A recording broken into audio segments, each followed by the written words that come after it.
Hello you, it's Audio Who, and on this Halloween weekend we present to you Land of the Dead.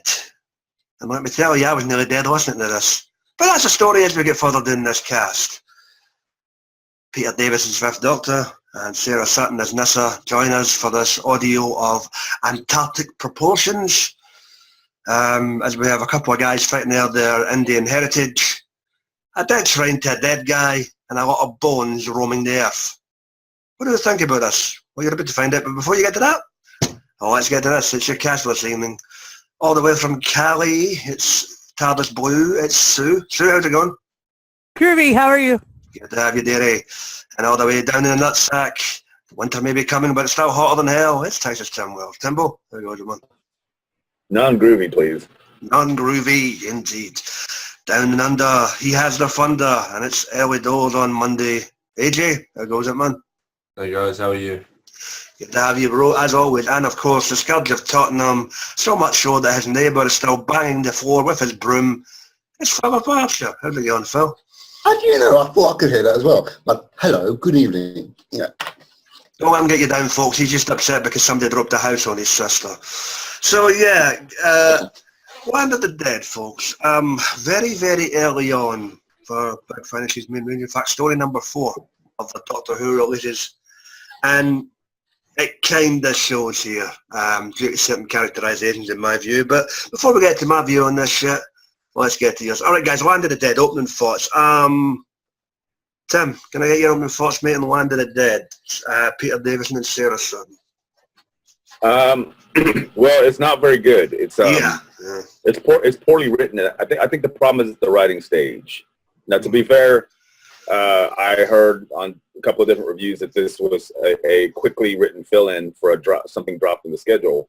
That I don't see how that's even possible since this is only the 4th release they were doing at this point. So anyway, as far as the story goes, yeah, I could use some work, but Peter Davison is very good in this, and Sarah Sutton, this is her first outing at Big Finish, I believe, and Yep. she also does very well. I mean, they're both very convincing in their parts. The problem with it is the guest characters, one of whom I suppose is being written as some sort of Tegan surrogate, because all she does is complain. But Monica, played by Alicia Campbell. Yeah. yeah. The actress isn't bad. It's just she's got the most horrible lines to say all the time. It's just like, really, why?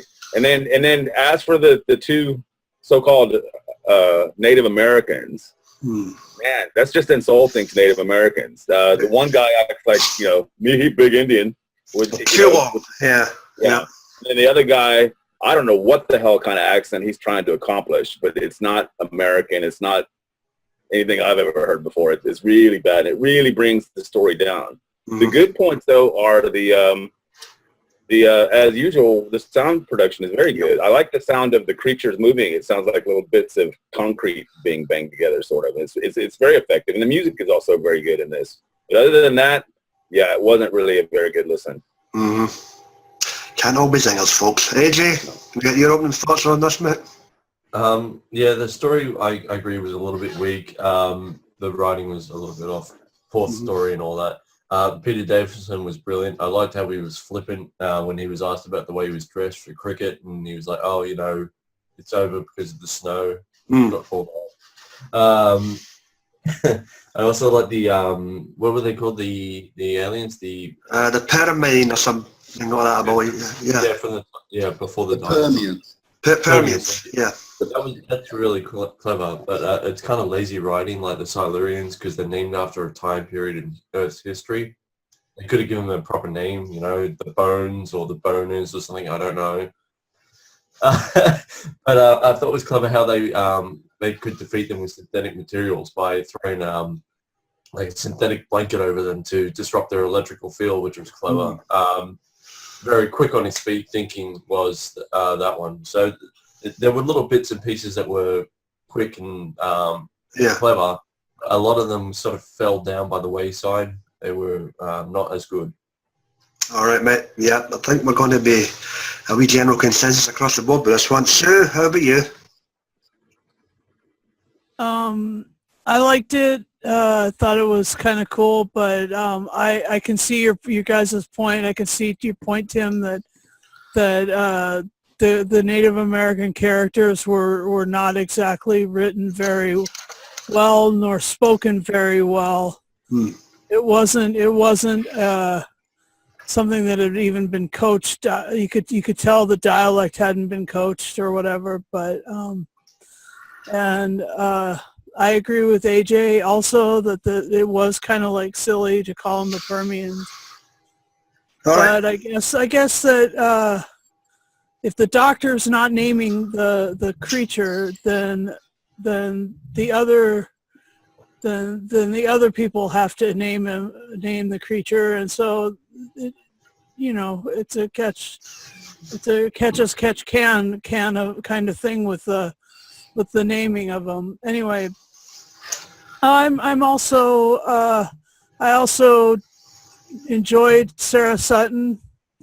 Wow, she just stepped right out of the TV show into this audio, and Peter Davison, fun to listen to as usual. I've liked all the stuff that he's done for Big Finish, and the Fifth Doctor was great, and so it was he did a very cricket job. His job was very cricket. Okay. Philip, can I get your opening thoughts and keep talking to every time, guys? I've just got quite a thing to say here. Yep, Phil. I felt it was there was a time when I sat and listened to it. I paid all my attention to it. So, and for me, what got me was the tension in the story. There was a lot of tension that drew you in, but the subject matter was a bit all over the place. And the idea that the Permians, they're supposed to exist before the dinosaurs, so they come from the permafrost age of the ice age. So that's way before the dinosaurs, I assume. And what else? The characters, the two Indians, yes, I understand what everybody's saying about them. There's not much to their character which makes you believe that they are what they were. It's all very generically said and written. Sarah Sutton, in some ways, there was a part in it when she was like, they come to destroy us, they come to destroy us, oh, it's just over campy in a way, like she was in the TV series, but it was fine. I like the idea of the house broken into different, what's the word I could use? Different sections of the wood room, the ice room and all that. That's kind of a nice idea. So I assume that's a shrine. But I didn't understand what kind of shrine they were trying to achieve. I didn't understand the reason for that house. The story itself flows okay, but it's just a tad boring in places. And that flip-flop bit with the time jump, because the TARDIS arrives back in time when the Indians are trying to escape in the plane, and then they jump forward to a point where he's at our house. Overall, the story's a bit flim-flammy, and it's not one I'll go back to very quickly, really. All right, Phil. Excellent points, whatever they were. Yeah, for me, I kind of can cover the guys so far. I mean, you had an interesting concept with the Prometheans. I liked how they absorbed the characteristics of their victims, whatever the species was. That was kind of interesting. As him and as I alluded to, Davison and Sutton are as top-notch and ever in this. The main problem stems from, I wouldn't even say Moaning Monica, as Tim calls her. She's not the main problem. The main problem is the two, you've got the guy erecting this shrine to his dead father, and then you've got the guy who believes in all the animal spirits, the spirit gods. And they're having a ding-dong battle. It's as if these two guys have been plucked out of a different story and plopped into this one, and you're going, really? And it's really evident when they come into parts of it and start talking about the actual alien threat. They're totally secondary to the story. It's unbelievable. But again, as Tim alluded to, this is down to the writing. This isn't even the actor's fault. It's sloppy writing, unfortunately. But what can you do? It has a few interesting tropes here and there, but all in all, by far, hell no, not one of the best, and especially, I'll even go as far as to say probably one of Davison's worst on audio. And that's saying something, because there is a few conkers out there. Right, can we save any of this at all? Let's find out. Events, characters, or instances that might have stood out for you that could help you polish this turd. Anything, guys? Let's go with AJ. Yeah, there was one throwaway line. Nature finds a way. It sort of, I think, was like a Jurassic Park reference, which I think is close. Also, the console still isn't fully repaired after the Cybermen have shot it when Adric died. Because this has to be at least a good couple of weeks or months after. Refresh my memory. When are all these stories when this is supposed to in between? I believe he implies that they've just been to Heathrow, so it should be shortly after Time Flight. Time Flight, right? Okay. So it's still not repaired yet, which is weird. Okay. I think that's about it. Oh, Shaun is utterly insane. He's totally cuckoo for Cocoa Pops. Which one? Sorry, I missed that. Shaun. Who played Shaun? Wait, I've just got his name down here. The character Shaun Brett was the character's name. The one whose dad he put in the shrine for. Shaun Brett. Yep. Christopher Scott. Okay, right, that's fine. Cool. Yeah, he's crazy. Excellent. Yeah, he was cute. Yeah, he was nuttier than Footloose. Good stuff, man. All right, Tim. Anything that you can? Well, at first I thought Phil just mentioned the beginning where they see the plane 30 years prior. Yeah. At first, as the story progressed, I thought that was interesting because the Doctor actually knew a little bit more than the people he was meeting did about something that had happened prior.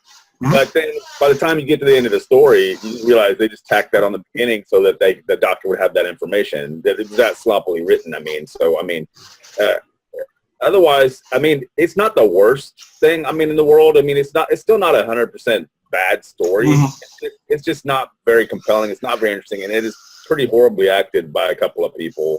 Yeah. So it's just that's the main thing. I just think it's kind of insulting. You really shouldn't cast people to play Native Americans if you don't need to. They didn't need to be Native Americans. They could have just been two blokes. Especially, this is supposed to be Antarctica in the early 90s, so...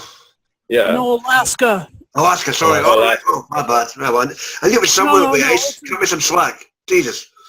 No, it's all right. I just was saying. Yeah. But, I don't think that you should write parts for characters that you can't cast properly, and that's kind of what they did. It's early days for Big Finish. They were still, learning, so I'm guessing it's a forgivable error, but, it's just pretty bad. All righty. Sue? Well, I kind of thought that the 30-year jump was necessary, but that was just because, and why? Then, because they needed the information, and so I didn't see it was sloppy writing, but I just thought it was just like solving a problem.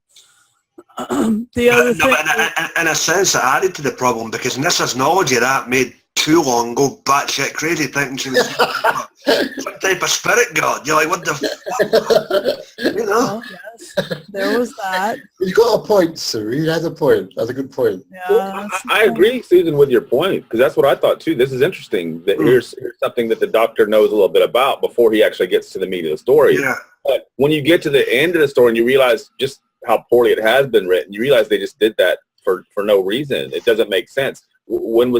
I'm not saying that you're wrong. I'm just saying it seems like that was an afterthought. Like, well, he has to know this later, so we'll just put that at the beginning. Otherwise, at first, I thought it was a mysterious thing about the story that we're going to figure out as we. But then when you get there, you're just like, not really. Yeah. Go ahead. I'm sorry. Yeah. No, that's good. Let's move on. You good? Yeah. Okay. Thank you, dearie. AJ? Oh no, wait, I done you, didn't I? Oh, fuck, you're up. Okay, the only thing that I found slightly annoying was that woman's repetitive put-down lines. It was like, is that all they casted her for? Wishy Campbell is Morning Monica, as I call her. Yeah, basically, that's all she was there for. And it just kind of, after once or twice, it's fine. It's like, oh, well, yeah, she got a mouth on her. But when you constantly put her in that kind of frame of speak, it gets a bit boring. You know what? Yeah, you know what? She was a wee bit of a moaning-faced bitch. I mean, and the gall of her at the end trying to pull her too long, you know? Yeah, Jesus, man, what a cow. No, but I don't know if Tim's probably got a point. She was probably just put there as a substitute for Tegan. I don't know why, but yeah. Mouth on legs. Mouth on legs, Chemistry, man. She didn't start out that way though. She starts out as a regular character, and then it's by episode 2 or 3 when she's hanging out with the doctor the whole time, and then she just gets this gobby attitude, and it's just like, really? I'm not going to escape this. I was kind of hoping she drowned when the water tank burst. It's trying to be humorous. It's trying to be comic relief, but it's just not funny. I think that's the problem with it. It doesn't come across as funny at all. True. And else, Phil? No, just the fact that once you listen to the story, it tends to disappear from your brain altogether afterwards. There's nothing there to that you go, wow, I like that bit. To remember. No, I'm saying it just fades away after you've listened to it. So and for me, well, a lot of the stuff has already been touched upon. Too long in his obsession with the whole spirit gods and me big chief animal lover and all the rest of it was kind of, that got a bit repetitive after a while. You know, you've got to respect the lands and the gods are watching and you're sitting there going, so an episode of frickin' Brave Star. But, you know, but no, that was annoying. Monica was, well, she's been touched upon. Brett is the main villain. All right, at first he comes across as this tycoon who's erecting this land because he just happens to have the money to do so.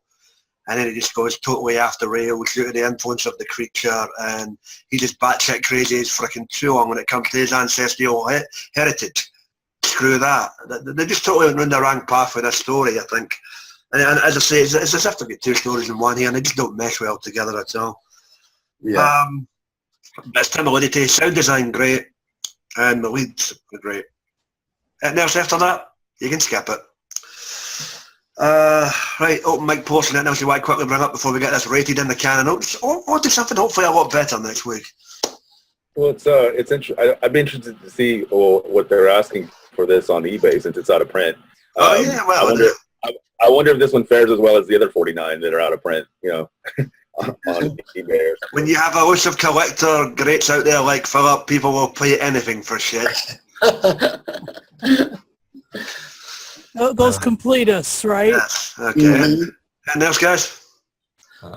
No, it can happily be consigned to the bin of bins, basically. Okay, well, since Will's not here, it's that time again.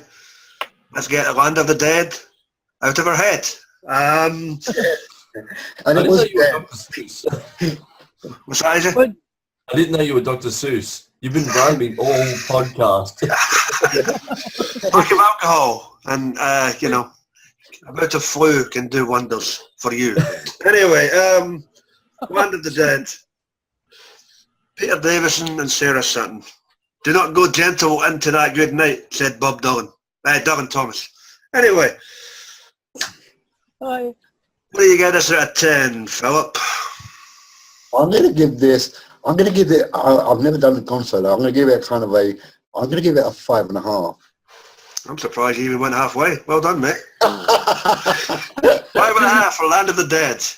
Okay, Tim. I'll give it a 6.5. That's probably the lowest rating I've ever given anything. But I mean, I don't hate it. I just think that it was, like Philip said, you listen to it and it's out of your head. You don't even remember it the next week, which is when I listened to it a week ago, I'm like, I barely remember any of it except that it was really annoying in a lot of ways. Okay. So yeah, I'll go with 6.5. All right. Sue, how about you? I'll split the difference. I'll give it a 6.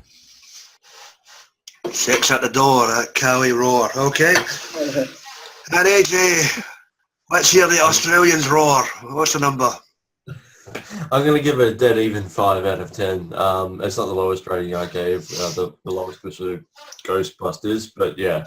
Ooh, 5 out of 10 and Melissa McCartney can go, yeah, okay. 5 out of 10 from AJ. And from myself, oh God, what do you do with this? You know what, I'm going to be slap bang in the middle, just over the respectable margin of error and give it a 5.5 out of 10. I can't in all good conscience give it much more than that. as we stress, folks, this is early days for Big Finish, and we're probably even sampling some odd new writers to see how the baby steps of this whole new exciting raid would pan out. So you've got to cut them some slack, and it's all about trial and error in the early days. So, as I say, the leads are fine, the usual sound score is fine, but writing, get a beta reader, folks. Get a beta reader. Excellent. Undusted in the can and gladly forgotten. Next week, guys, we're going to take a wee trip down to story number 2 of the never broadcast season 23. Yeah, I know the story. We have the return of Neil Shaban as so, and there's an Ice Warrior outing called Mission to Madness alongside Colin Baker and Nicola Bryant. So we're going to tackle that one and see how that might have panned out had it been broadcast on the airwaves of TV. Instead, Big Finisher took up the mantle as well as various novels adaptations. So we'll see how that pans out. As always, guys, check out all our various buddies on the wacky, wonderful world of the YouTube. We have Dr. Food on his Daily Nude broadcast and his Omega Field. We have Sue there with Tattered Blue Radio. We have the guys and dolls over at the Geeks Assembled who I believe have just panned out a podcast for John Carpenter's Halloween this evening, so keep your eye out for that. We've got Sammy Carter, Johnny Blues. We have anybody you want. Hell, you know the deal by now. Like, share, subscribe, comment, and tell 5 people that watches these casts. He's a like as well. We don't, yeah. We got a comment last time and it was Sue. Thanks for that, Sue. So yeah, it's always a pleasure to sit here and talk the audios, guys. We're going to get the hell on out of here. I need a beer. We'll wish you all a safe and prosperous week. And if it ain't in your head, stay away from the land of the dead. Adios, amigos, and keep on trucking. Good night, folks. Yeah.